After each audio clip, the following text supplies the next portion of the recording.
بسم اللہ الرحمن الرحیم۔ ہمارا آج کا ٹاپک ہے حج اور عمرے کے اثرات۔ ہر سال کئی ملین لوگ حج اور عمرہ ادا کرتے ہیں۔ جو حضرت ابراہیم علیہ السلام اور حضرت اسماعیل علیہ السلام انہوں نے مل کر خانہ کعبہ کی تعمیر دوبارہ کی۔ خانہ کعبہ کی بھی ایک بہت لمبی ہسٹری ہے، اس کے لیے ہم کو الگ ویڈیو بنائیں گے۔ اور حضرت حاجرہ ان کی بیوی جن کو کہ حضرت اسماعیل علیہ السلام سمیت وہاں پہ آپ نے بچپن میں چھوڑا، اور وہ واقعہ پیش آیا پانی کا، جب اسماعیل علیہ السلام گود میں تھے اور پانی مانگ رہے تھے، اور آپ دوڑتی ہوئی کبھی پانی کی طرف جاتی اور کبھی بچے کی طرف۔ تو اللہ تعالیٰ کو یہ عمل اتنا پسند آیا کہ قیامت تک کے مرد و زن کے لیے عمرے کی ادائیگی کے لیے یہ لازمی ہو گیا کہ وہ لازمی صفا مروہ جو ہے وہاں دوڑے۔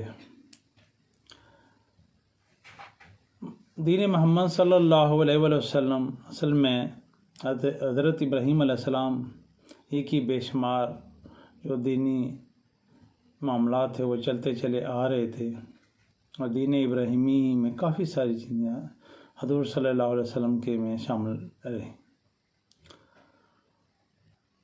حجر اسود یہ پتھر جنت سے لایا گیا، عمرہ اور حج کرنے والے لوگ بوسہ دیتے ہیں،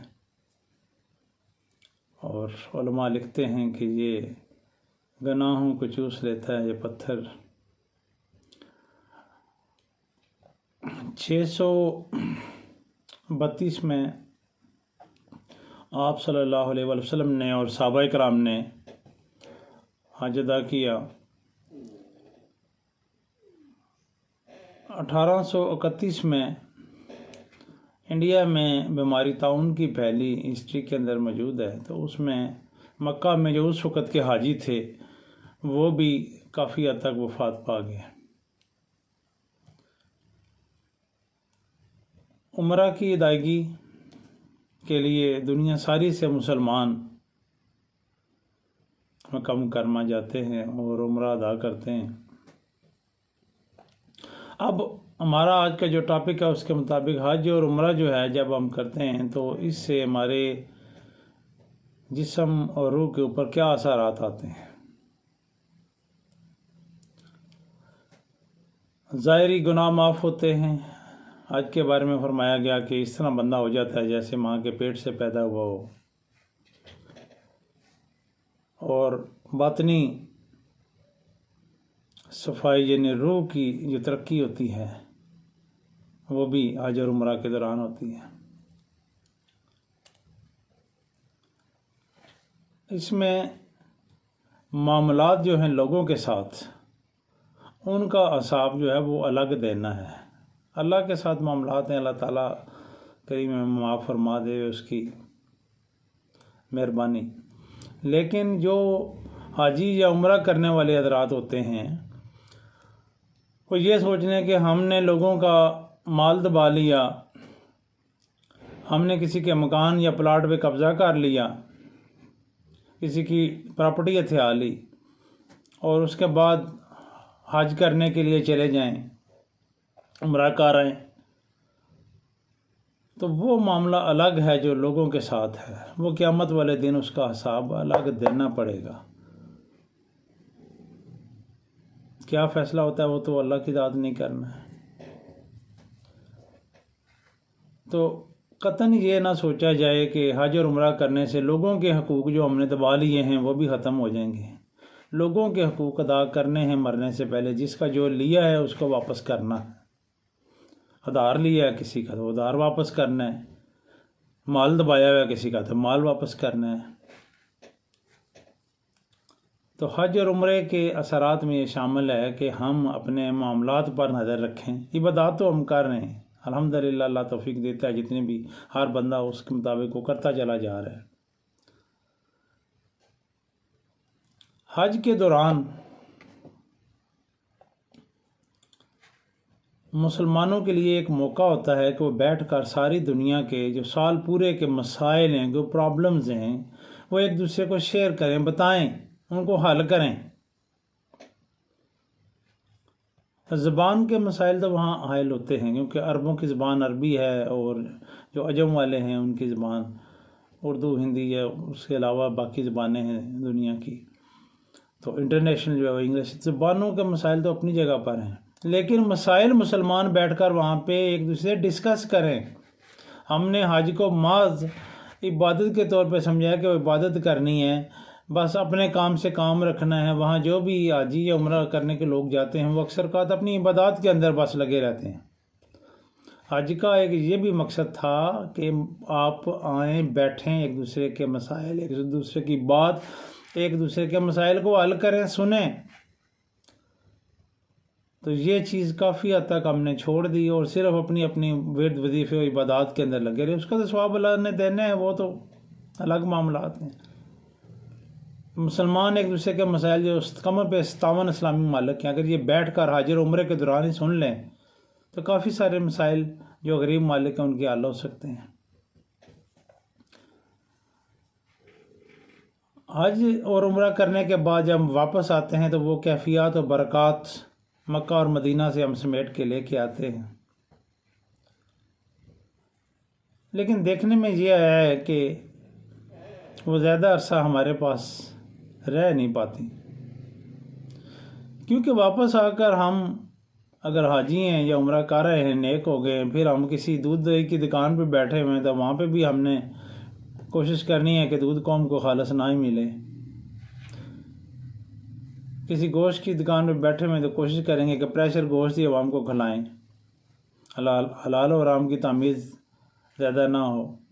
کہیں ہوٹل پہ بیٹھے ہوئے ہیں تو صفائی و ستھرائی اور وہ معاملات جو لوگوں کی ضروریات کے مطابق ہیں ان کو نہ کریں۔ غرضے کے کاروبار کے جس بھی شعبے کے اندر ہم ہیں، ہم نوکری کے اوپر کسی بھی ادارے کے اندر ہیں، حج اور عمرہ کی ریکوائرمنٹ یہ تھی کہ ہم واپس آ کر بھی اپنے آپ کو تبدیل کر لیتے ہیں،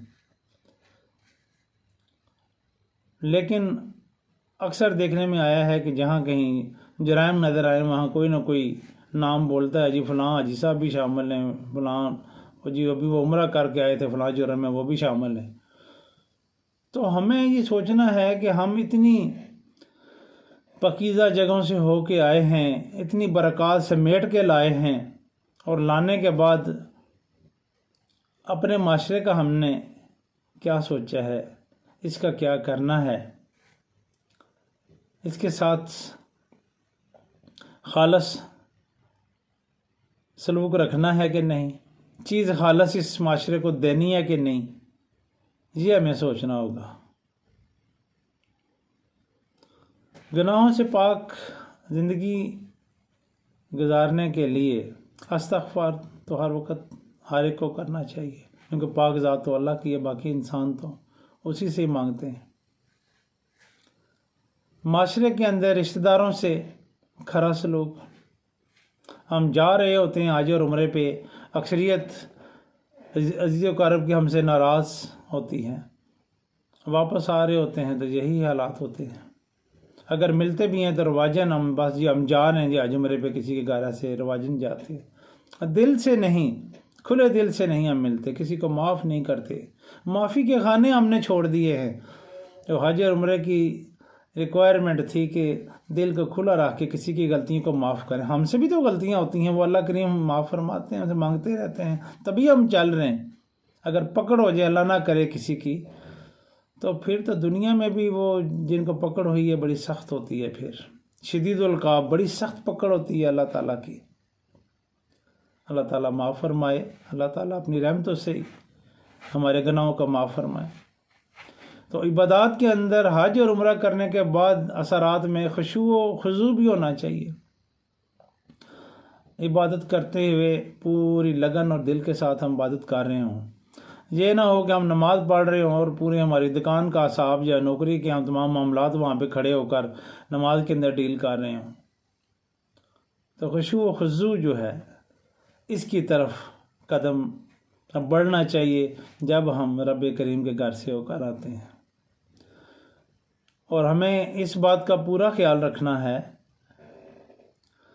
کہ کوئی بھی انگلی نہ اٹھائے کہ یہ حاجی صاحب فلاں حج کر کے آئے ہیں اور اب یہ چکر بازی یا یہ کسی فراڈ یا پھیری میں شامل ہیں۔ اسی طرح ہم عمرہ کر کے آتے ہیں تو ہمیں اپنی زندگیوں کو تبدیل کرنا ہے، آ کے واپس آ کر تبدیلی آنی چاہیے ہمارے اندر۔ اگر تبدیلی نہیں آتی تو کہیں پہ کوئی خامی ہے، ہمیں اس کو دور کرنا ہے اور معاشرے کے اندر اچھے ثمرات، اچھے اثرات ان لوگوں نے دینے ہیں جو اللہ کے حضور حاضر ہو کے آتے ہیں، اللہ کے حبیب صلی اللہ علیہ وآلہ وسلم کے پاس حاضری دے کر آتے ہیں تاکہ دوسرے لوگوں کا بھی ان سے فائدہ ہو۔ وآخر دعوانا الحمدللہ رب العالمین، آمین۔